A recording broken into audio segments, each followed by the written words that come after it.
Hello, this is Brandon with Come Let Us Reason. Today I want to answer a very important question. Is it reasonable to believe in God? Now this is just general. Is it reasonable to believe in a God? Is it reasonable to believe that someone created the universe, or did this all happen by accident? So I want to go through some philosophical arguments for the existence of a God. Now we will go in a different video, we will go through some evidences for the existence or for the reliability of the Bible. But in this particular video, it's just a generic God has to exist. So the first argument I want to point out is matter demands a maker. If there is something, it demands that someone made it. Now, if I showed you a complex computer, like my iPhone that I'm using to record this video, and I told you, well, this just popped into existence, it happened by accident over a long period of time, you would think I was an idiot. Now, why do we think the same thing about the human brain? Something infinitely more complex than my iPhone, yet it happened by accident. Well, matter demands a maker. This doesn't just mean something as complex as the human brain, this means something like a rock. Carbon that was formed together to make those stones, it demands someone to make them.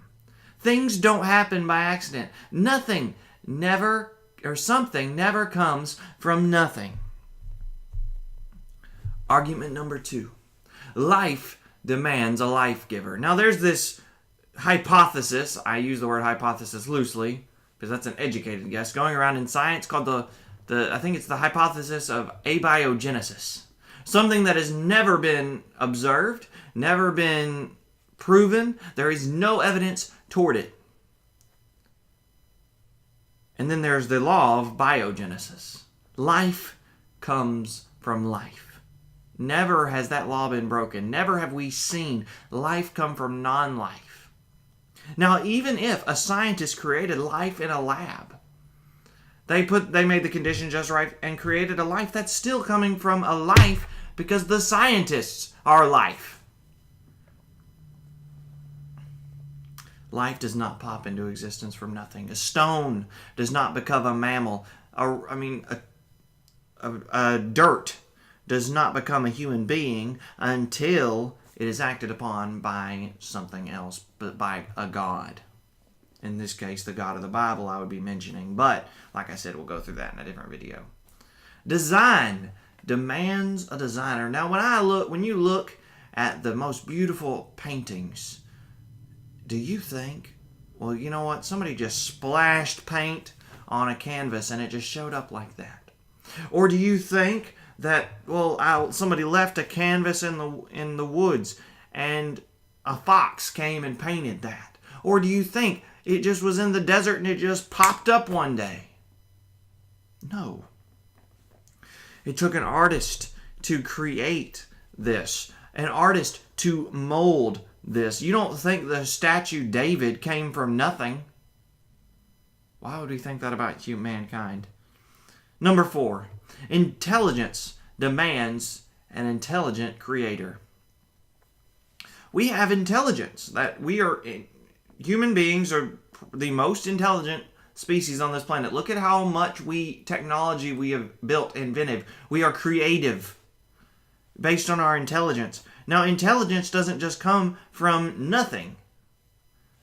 All this intelligence demands an intelligent creator. Somebody put some thought into this world. Somebody put some thought in how things would develop, how things would work.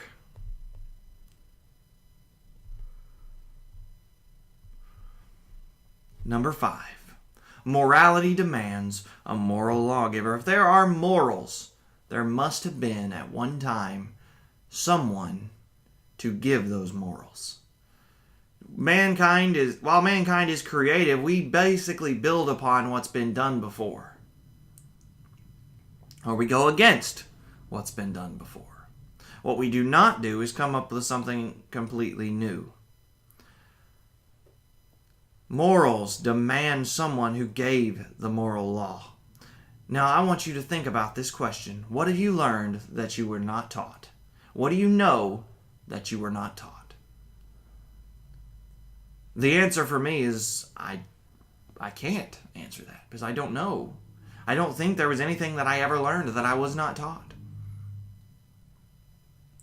We need to consider these things when asking the question, is there a God? Now, this argument is basically just for a deistic God, a God who created, set everything in motion. But next time we're going to focus more on the arguments and not just look at a God, but look at the God of the Bible. Is it reasonable to believe in the God of the Bible? And I hope that as we look, we'll find a resounding yes. But I want to give one more argument, or two more arguments. The law of cause and effect. For any adequate cause, for a cause to occur, or for an effect to occur rather, you need an adequate cause. Nothing is not an adequate cause. Number two, for the last argument, the law of thermodynamics. The law of increasing entropy. Chaos is increasing. Things don't go from simple to complex. They go from complex to simple. Energy is not built. Energy does not come into being. It degrades into unusable forms. With everything degrading, how can something be increasing? Evolution requires things from going to simple to complex, which breaks the law of thermodynamics. I hope that these arguments will help you with your faith. I hope that as you listen to these, you listen with an open mind and that you can see that there truly is a God. This has been Brandon with Come Let Us Reason.